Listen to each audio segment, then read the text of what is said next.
Pour leur première émission radio, les collégiens et lycéens du lycée français de Séville ont choisi de parler des corridas, les courses de taureaux. Il s'agit de l'une des traditions espagnoles les plus connues dans le monde, mais en même temps l'une des plus polémiques. Pour certains, la corrida est une forme d'art, tandis que pour d'autres, elle constitue une violence envers les animaux. La corrida est le deuxième spectacle le plus suivi en Espagne après le foot. Pour mieux comprendre, tout d'abord en quoi consistent les corridas, direction les arènes de Séville. Elles ont été bâties entre le XVIIIe et le XIXe siècle. Il s'agit ainsi des plus anciennes arènes d'Espagne. Elles sont réputées par une architecture caractéristique et constituent un des monuments les plus appréciés des touristes qui visitent la ville chaque année. Au cours de ce reportage, les élèves vont d'ailleurs interviewer quelques touristes.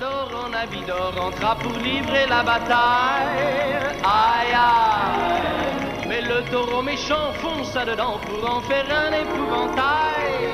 Aïe aïe, ma carotte est amare, quand coule dans la foule ce taureau était si fort qu'il envoya dans les décors le matador.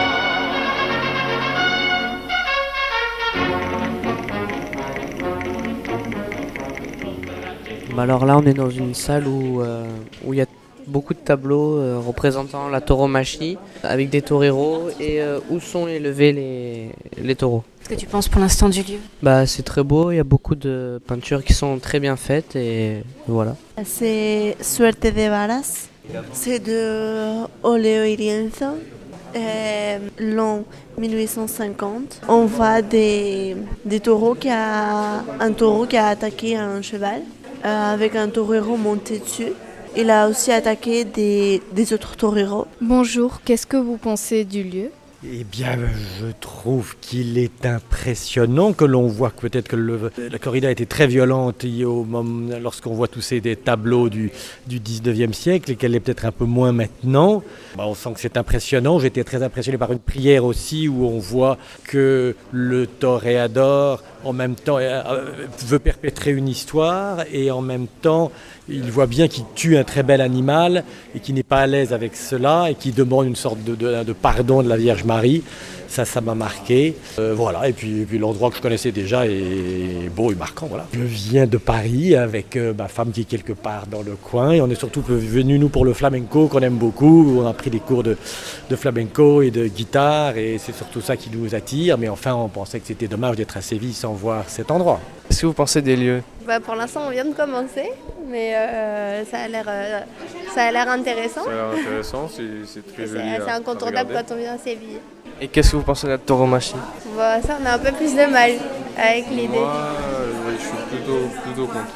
Ouais.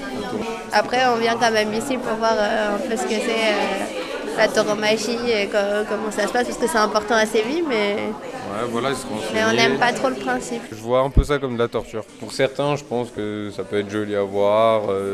Ils veulent peut-être perpétuer une tradition, mais voilà, je trouve que ça en vaut pas la peine en fait. Pourquoi vous venez visiter les arènes du coup ? Par curiosité, parce que j'ai envie de savoir un peu ce que c'est.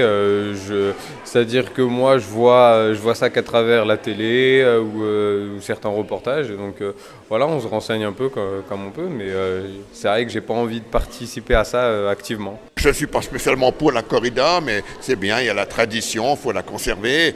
Et puis concernant Séville, c'est une ville magnifique, on a eu beaucoup de plaisir à la visiter. Je suis pour la corrida, c'est une tradition, on change. Tu passes sous les Colossées à Rome, hein, c'est à peu près le même fonctionnement. Qu'est-ce que tu vois ici, Amira ? Là, on est dans une salle où il y a des têtes de taureaux et des costumes. Les taureaux, ça fait un petit peu peur. J'aime pas trop les costumes, mais bon. C'est quand même fort de voir les têtes de taureaux, mais bon, moi, ça me fait un peu de la peine. Qu'est-ce que tu en penses de tout ça, Léo ? Ça, c'est toute la culture du taureau et toute l'histoire. Et ce taureau-là, Arrojado, il a été tauré en 2011, il a été gracié. Et moi, j'y étais, et c'était par José María Manzanares. Et là, il y a le costume et la tête du taureau. Chloé, qu'est-ce que tu penses de tout ça ? J'ai un avis assez partagé, parce que je respecte totalement la tradition espagnole et taurine. J'admire la danse du torero avec le taureau, qui pour moi est quelque chose qui est impressionnant. Et alors je respecte aussi beaucoup le costume et toute la mise en scène qu'il y a là-dedans. Je pense que la tauromachie fait vivre, pour finir, beaucoup de personnes ici en Espagne. Après, je n'arrive pas à comprendre le fait de tuer un animal en direct. Mylène, qu'est-ce que vous pensez de tout ça, de la tauromachie? Alors moi, j'ai jamais vu une corrida, donc j'aimerais bien voir pour me rendre vraiment compte et avoir un vrai avis. Et justement, la saison des spectacles taurins va bientôt commencer en Espagne. Et déjà, la billetterie vend les places pour les corridas. Les collégiens et les lycéens ont pu rencontrer Cristina, chef de la sécurité de la place des taureaux. Elle explique aux élèves que économiquement, le secteur de la tauromachie se porte de moins en moins bien en Espagne, avec des recettes de moins en moins importantes, notamment pour les arènes de Séville. ¿Qué nombre es el vuestro? Cristina. Peux-tu te présenter? Je m'appelle Cristina. Je suis chef de la sécurité de la place des taureaux depuis 30 ans. Ici, nous sommes à l'entrée des arènes, où ont lieu les corridas. Et c'est à cet endroit, au guichet, que sont vendus les billets. Il y a 2000 abonnés chaque année. Et l'arène peut accueillir au total 11 000 personnes. Quel est le public? Ce sont surtout des personnes âgées qui connaissent la culture de la corrida, des passionnés qui viennent pour l'art.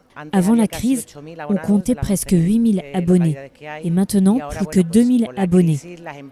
Devant ces difficultés financières, les arènes se sont même mises à offrir des abonnements pour attirer le public. Est-ce que les enfants viennent aux arènes? Oui, assez fréquemment. Ils n'assistent pas à des corridas traditionnelles, mais à des petites corridas prévues pour eux. Les entrées sont alors moins chères. Ces mini-corridas ont été créées pour que les enfants se passionnent dès le plus jeune âge et reviennent aux arènes plus tard. Quelle est la particularité des arènes de Séville? La particularité, c'est le sable des arènes, d'une couleur jaune doré. Il est extrait d'une carrière de Séville, on le trouve uniquement à cet endroit. Mais ne me demande pas où, je ne sais pas. Il existe d'autres types de sable dans les arènes. Oui, en fonction des arènes, on peut avoir du sable de plage, du sable noir, mais ici, à Séville, nous avons que ce sable jaune doré. Le matador dans un lit d'or, le lendemain s'éveille et bat. Aïe aïe. Et pour son déjeuner se fit monter un bon beefsteak avec de l'ail. Aïe aïe. Il mange cette étrange la bavette de la bête qui avait été le seul tort de ne pas tuer comme un mouton le matador. C'est l'heure du bilan des élèves à la fin de la visite des arènes de Séville. Qu'en ont-ils pensé? Bon, je pense que ça a beaucoup de parcours culturel et les costumes sont jolis. Les arènes ils sont très bien faits en fait. Quand tu rentres, tu vois que c'est vieil et il te donne l'impression d'être dans les années 1850. Et quand les taureaux sont en train de taurer les taureaux, en fait, je pense que c'est joli, c'est comme une danse. Mais à la fin, je pense qu'on pouvait supprimer la partie de tuer les taureaux et les laisser dans la nature. Pour moi, c'est très majestueux. Et on regarde et on voit la tradition. Alors, je pense que c'est un lieu très joli pour Espagne. Qu'est-ce que tu en penses de la visite? Elle était très bien, mais c'est dommage qu'il pleut. Mais bon, c'était très très bien. Moi, j'ai aussi aimé. Mon avis a un peu changé, mais pas vraiment. Je pense que la corrida, c'est une tradition et je respecte totalement ça. Et il y a tout un commerce derrière. Par exemple, les gens qui doivent faire les vêtements ou préparer les corridas. Et il y a tout un dynamisme derrière. Donc, je pense que si on enlevait la corrida, ce serait quelque chose d'extrêmement négatif. Mais je suis contre ce qu'on fait à l'animal, en fait. Mais tout ce qu'il y a derrière, ça me paraît intéressant. Condición noble y sencilla de cabaite torero, torero, torero.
Pour poursuivre l'émission sur la tauromachie en Andalousie, un débat tout de suite au lycée de Séville. Léo, étudiant au lycée, connaît cette culture et pratique aussi. Il va expliquer le principe de la corrida qui se déroule selon des rituels bien précis et va aussi répondre aux arguments des élèves anti-corrida pour qui notamment la tauromachie entraîne la souffrance non justifiée d'un animal. C'est un art et une passion. C'est avant tout le respect. Ça a des valeurs bien plus que tous les sports. Il y a le respect dedans, la culture, pour l'histoire. Alors comment ça se passe? Tu peux nous expliquer exactement pour ceux qui n'ont jamais assisté à une course? C'est un spectacle, mais il n'y a pas de définition. L'art n'a pas de définition pour moi. Toi, tu pratiques, hein? Oui, un petit peu. Depuis combien de temps? Depuis que je suis tout petit. Donc tu as déjà mis à mort un taureau? Non. Jamais? C'est interdit au moins de 16 ans. Il faut beaucoup d'entraînement pour tuer un taureau parce que ça se fait pas si facilement. C'est pas juste mettre une épée comme tout le monde pense, que c'est facile et que c'est sans risque. Il y a plein de risques et c'est très dangereux. Il faut des mois d'entraînement avant de pouvoir tuer un taureau. Ta famille pratique aussi? Mon père a voulu être torero, mais il n'a pas réussi parce qu'il n'avait pas assez de courage. Il n'était pas assez courageux. Alors donc avec nous, des élèves de 6e, 4e et 3e qui souhaitent débattre autour de ce sujet. Donc tu vas pouvoir répondre aussi à leurs arguments, leurs idées. Alors déjà, si vous pouvez nous dire vos prénoms et puis un petit peu pourquoi vous êtes pour, pourquoi vous êtes contre. Je m'appelle Amira, je suis en 4e et je suis contre la tauromachie. Parce que je trouve que tuer les animaux, pour moi c'est pas un art. Donc j'aime pas ça. Mais je trouve que c'est un argument qui sort beaucoup, que tout le monde pense. C'est un peu comme un cliché de la corrida. Tout le monde pense que c'est un clown habillé avec des paillettes en or qui va tuer un pauvre animal qui est sans défense. Alors que, bien au contraire, ils ont les mêmes armes. Le taureau, il a 2 cornes, c'est super dangereux, on l'a déjà vu l'été dernier. Et il a sacrifié toute sa vie pour être taureau. Je pense que ça mérite le respect. Comment la personne qui va affronter le taureau se prépare le jour J et puis peut-être la veille même? Quelle est la préparation physique et mentale? C'est un stress très intense. Il reste dans la chambre d'un hôtel et une demi-heure avant la corrida, il monte dans sa camionnette et ils arrivent dans le patio caballo. C'est là où se préparent les toreros. Et des fois, il y a une chapelle où ils vont prier avant la corrida. Et comment, de l'autre côté, comment on va échauffer un taureau? Comment ça se passe? Un taureau, en fait, il est en liberté depuis qu'il est né. Il vit 5 ans comme un roi, c'est la majesté, dans le champ et il est libre. Ceux qui s'occupent, les ganaderos, ils en prennent soin comme si c'était leurs enfants. Ils dépensent toute leur vie à passer dans le champ, à les nourrir, à leur donner à boire. Et un jour avant la corrida, on les amène dans un camion. On les met dans un corral. C'est comme une chambre, 6 heures avant la corrida. Et après, on les sort à la corrida. Une petite chambre qui fait combien de mètres carrés? Tout petit? 10 mètres carrés. Moi, je m'appelle Nacho et je voulais répondre à Léo. Donc, toi, tu as dit qu'ils les nourrissent comme si c'était leur enfant. Oui. Eux, ils vont nourrir ces enfants pour après les donner, pour les tuer. Ils les vendent parce que c'est leur passion et après... ils les nourrissent toute leur vie, c'est leur commerce parce qu'il faut qu'ils vivent. Et donc, toute leur vie, ils s'occupent d'eux et ils les vendent pour une corrida. Ils les vendent à quel prix? C'est cher, c'est genre 10 000 euros. Tout dépend peut-être aussi la corrida aussi envisagée. Et moi aussi, je voulais savoir, c'est qu'ils disent que si un taureau tue un torero, le taureau, il doit mourir. Oui, c'est le torero suivant qui le tue. Mais le taureau, il a une chance de survivre. C'est s'il est super bien, s'il est génial, s'il met bien la tête et qu'il fait des beaux mouvements. C'est le taureau qui est considéré parfait et donc il survit pour faire des enfants et que ses enfants soient pareils. Et donc c'est le but de la corrida en fait, d'arriver à la perfection des taureaux. Certains d'entre vous sont déjà allés à Séville assister justement à des courses. Je m'appelle Amine, c'était cool, mais il y en a qui disent que c'est pas bien de s'amuser pour voir des animaux souffrir. Il n'y aura jamais tout le monde pour quelque chose. Rebecca, comment tu trouves ça amusant?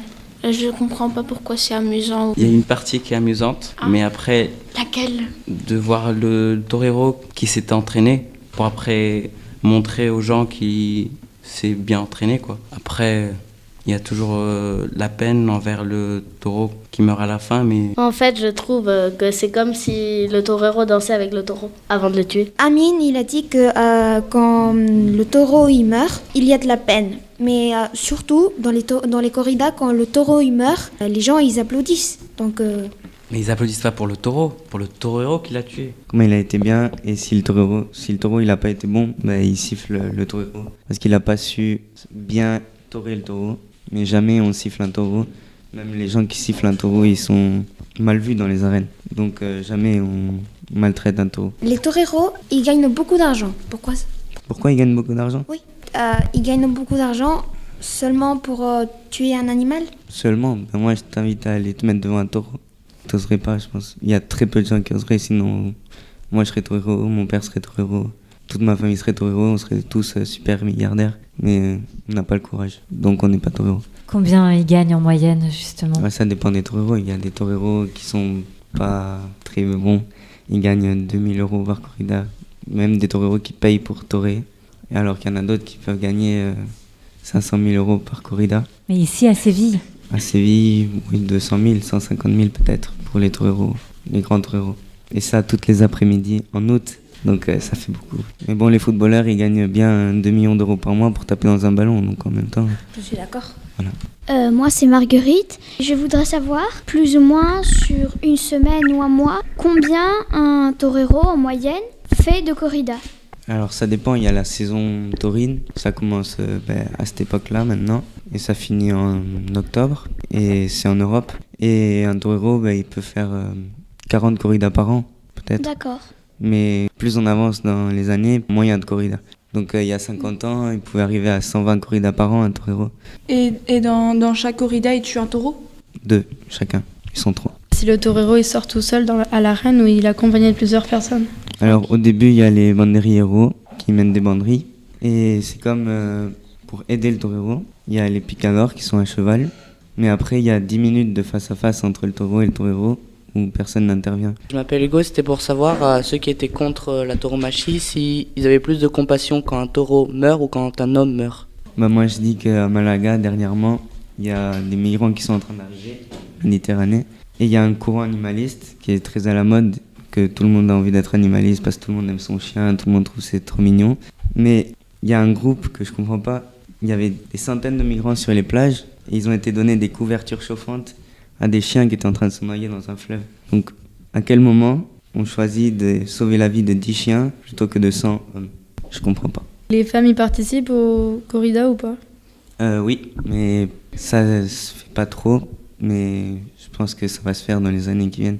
Il y a une torera française à Séville qui s'appelle Léa Vicens. Elle est dans les meilleures d'Espagne. Elle fait le tour du monde pour torer partout et elle gagne super bien sa vie. Moi, je m'appelle Lara et je pense que c'est injuste que si le taureau tue l'homme, on tue le taureau, mais si l'homme tue le taureau, c'est bien. C'est injuste. Si justement, il a une solution, c'est d'être bon et d'être gracié. Et c'est la seule solution que conçoit l'homme pour qu'un taureau reste vivant. C'est logique que si un taureau tue un homme, on trouve que c'est pas le bon comportement et si on le sauve, il va refaire des enfants qui seront peut-être qui auront même les mêmes caractéristiques que lui. Et donc il y aura d'autres taureaux qui vont mourir. Oui, mais si tu dis que c'est pas le bon comportement du taureau tuer l'homme, donc c'est pas le bon comportement de l'homme tuer le taureau. La vision des choses, pour moi, le taureau, il doit être d'une façon qui soit parfait, qui mette bien la tête, qui soit facile à torer, bien. Et là, on l'indulte. Mais sinon, si tu es un homme, il peut pas rester en vie pour faire des enfants qui tueront d'autres hommes. Après, si tu tues le taureau, il meurt, non? Non, il y en a pas mal par an. Le ratio, non, est énormément. Il y a beaucoup plus de taureaux morts, mais ça existe. Et là, il y a des taurins qui sont en train de se battre pour améliorer le règlement de la corrida, pour qu'il y ait plus de taureaux graciés et pour que les pics soient plus petits, pour donner une meilleure image de la corrida. Sur ce que Léo a dit, sur que si le taureau tue l'homme, que du coup, on va le tuer pour qu'il ne fasse pas d'enfants qui, eux aussi, tueront d'autres personnes. Donc, il pourrait simplement laisser le taureau dans son coin, et voilà. Mais ça coûte cher d'élever un taureau, et si c'est l'élever pour rien... si vous voulez l'élever vous, d'accord, mais... Personne veut élever un taureau juste pour qu'il soit là, vivant, et il fasse même pas d'enfants. Chloé, donc éducatrice ici au lycée, je voulais savoir, Léo, est-ce que tu penses que la corrida serait la même, ou en tout cas aurait la même essence si on ne tuait pas le taureau? Mais je pense pas. Enfin, c'est le cas au Portugal. Ils tuent pas le taureau, mais après, je sais pas. Le taureau, je sais pas où il va. Je sais pas comment on va faire pour l'éduquer après. Enfin, parce qu'on peut pas le lâcher dans un champ comme ça, parce que sinon, il serait dangereux. Donc, je sais pas comment on pourrait continuer à l'élever. Moi, je suis Rebecca et je voulais te demander une question. Qu'est-ce qu'on fait après avec le taureau qui est mort? On le mange. On le mange? Bah oui. Dans les restaurants? Bah oui. Ah, d'accord. Bah moi j'avais une question. Donc au début tu avais dit que pendant le début de sa vie il les traitait comme des rois et tout ça. Mais est-ce que pendant cette période ils ont des enfants? Non. Non. Parce qu'ils doivent. La corrida c'est un peu comme un test pour le taureau. Et donc si le taureau il est vraiment très beau et magnifique, on le gracie et il fait des enfants. Moi, je m'appelle Mathéo et je voulais demander, est-ce que c'est vrai qu'on coupe les oreilles du taureau? Si tu réussis à bien faire la corrida, on coupe 2 oreilles, si tu fais moins bien, 1 oreille. Oui, mais alors on le tue quand il est mort. Parce qu'il y a plein de gens qui pensent que c'est le contraire, mais c'est un peu comme des trophées. Et on le tue lentement? On essaye de le tuer le plus rapidement possible, pour qu'il souffre le moins possible. Quand on est en train de faire la corrida, on met comme des... Oui, des banderilles. Oui, des banderilles dans son corps, mais ça c'est pas les tuer rapidement. Non, mais après ça c'est la corrida, elle a été faite comme ça. Mais je sais pas, toutes les pics ont une utilité et comme j'ai dit, on essaye de réduire le nombre de pics et la taille des pics dans le nouveau règlement qui est en train de se faire. Mais une question, peu à peu on est en train d'arrêter de faire des corridas dans des autres pays et régions, non? Oui. Et pourquoi? Parce qu'il y a des gens qui veulent pas. Vous êtes en majorité, là, par exemple. Donc, tu penses qu'à la fin, il y a, je sais pas, 100 ans, il va y avoir pas de corrida? Non, dans le 100 ans, je pense pas qu'il y aura de corrida. Même avant, ça va se finir. Tristement, cette culture va disparaître. Mais on se bat pour qu'elle disparaisse. Est-ce que c'est vrai qu'ils vont interdire la corrida aux enfants de moins de 18 ans? J'espère pas. Sinon, je pourrais plus y aller.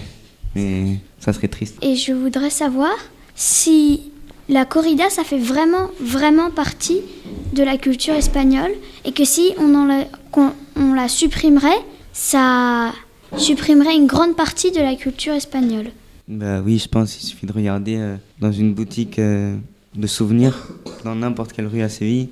Si tu regardes la vitrine, il y a 50% c'est de la tauromachie, des taureaux, j'ai vu des Mickey qui étaient en train de taurer. C'est tout, oui, voilà, c'est tout. Toute la culture, pas toute la culture, mais beaucoup pas. Grosse partie de la culture. Allons, laissez-moi rire. Quand le taureau s'avance, ce n'est pas par plaisir que le torero danse. C'est que l'Espagne a trop d'enfants pour les nourrir. Il faut parfois choisir la faim ou le taureau.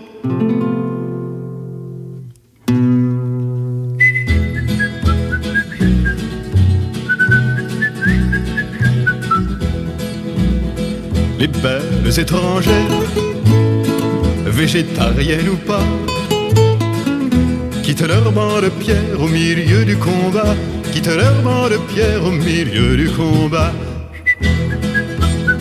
Maintenant, on va faire une pause et Hugo va nous lire un poème sur la corrida de René Domongé. La corrida.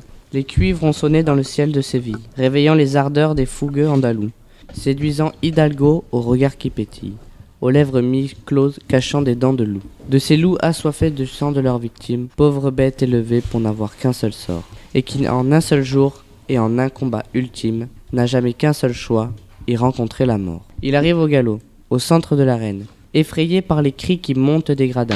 De ses puissants naseaux s'échappe son haleine, et sa tête balance au son des tambourins. Il regarde au lointain les capes couleur d'or, qu'agitent devant lui les bandilleros. Ils entendent annoncer l'entrée du picador qu'accueillent les vivas des aficionados. Il reste, au garrot, une brûlure intense que provoque la pique enfoncée dans sa chair.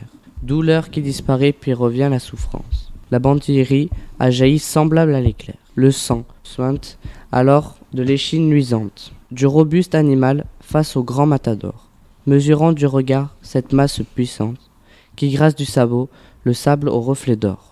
Puis se déclenche enfin une danse infernale. La rouge muleta voltige devant lui, comme pour endormir cette force brutale, dissimulant le fer sur qui le soleil luit. Le brillant torero place les Véroniques, faisant virevolter le pauvre être affolé, tandis que dans les airs s'élève la musique. Passo doble, endiablé, que rythment les olés. Le silence est tombé. Voilà que devant nous, l'estocade a soudain fait tonner les bravos. Quand devant son vainqueur, il plie les deux genoux, qui nous dira jamais ce que sent le taureau. Ça dénonce un peu les inconvénients des corridas, des supporters qui sont contents à la fin de voir le taureau mourir. Il exprime la tristesse et la peine envers le taureau. Ils hyperbolisent la souffrance du taureau. C'est-à-dire qu'ils veulent vraiment mettre en valeur la souffrance du taureau. Se mettre à la place du taureau. Voilà. Et d'ailleurs, ce sentiment, se mettre à la place du taureau, c'est ce que l'on retrouve dans la chanson de Francis Cabrel. Alors la chanson de Francis Cabrel, la corrida, il y a une grande métaphore sur les aficionados, comme on dit en Espagne, et les toreros, en les qualifiant de danseuses. Et on personnifie le taureau.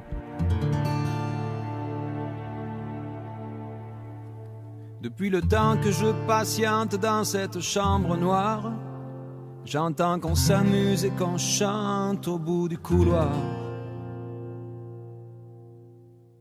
Quelqu'un a touché le verrou et j'ai plongé vers le grand jour. J'ai vu les fanfares, les barrières et les gens autour.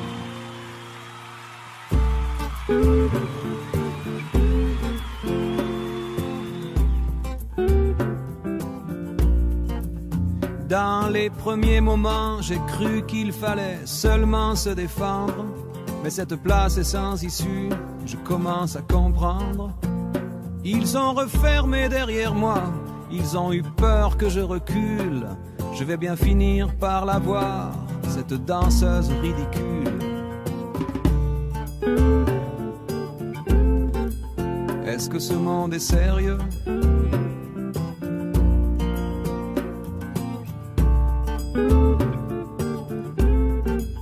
Est-ce que ce monde est sérieux ? Andalousie, je me souviens les prairies bordées de cactus. Je vais pas trembler devant ce pantin, ce minus. Je vais l'attraper lui et son chapeau, les faire tourner comme un soleil. Ce soir la femme du torero dormira sur ses deux oreilles. Est-ce que ce monde est sérieux ?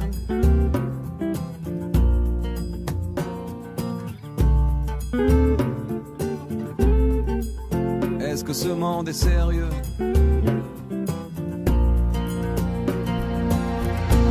J'en ai poursuivi des fantômes, presque touché leurs ballerines. Ils ont frappé fort dans mon cou pour que je m'incline.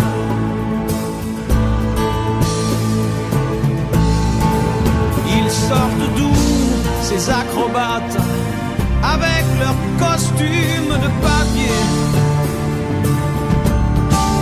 J'ai jamais appris à me battre contre des poupées.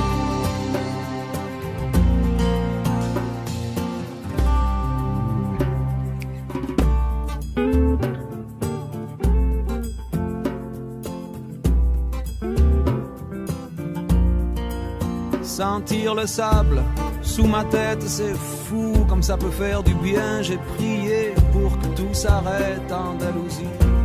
Je me souviens, je les entends rire comme je râle, je les vois danser comme je succombe. Je pensais pas qu'on puisse autant s'amuser autour d'une tombe.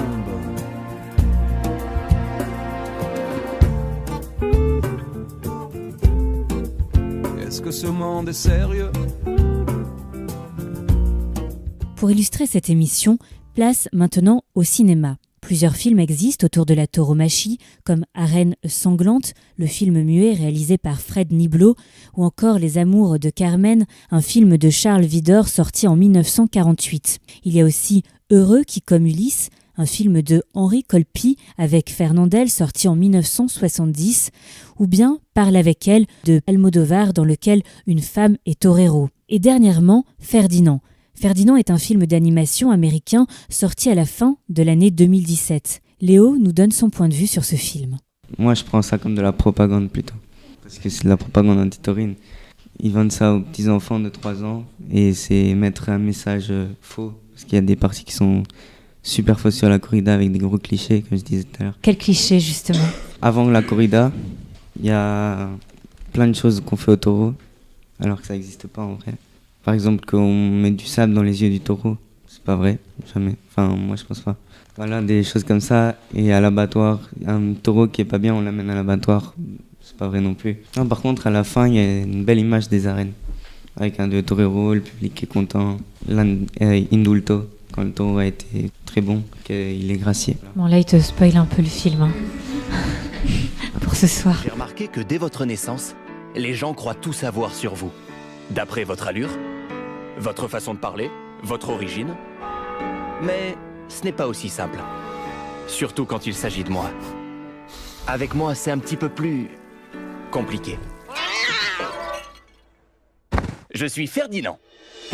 Quand vous me voyez, vous vous dites « Oh, il est gros ». Vous vous dites « Oh, il fait peur ». Vous vous dites « Lui, je le vois pas dans un magasin de porcelaine ». Et on se quitte avec la bande originale du film dont on parlait un peu plus tôt, Parle avec elle. Merci à tous d'avoir suivi cette émission et merci à tous les participants.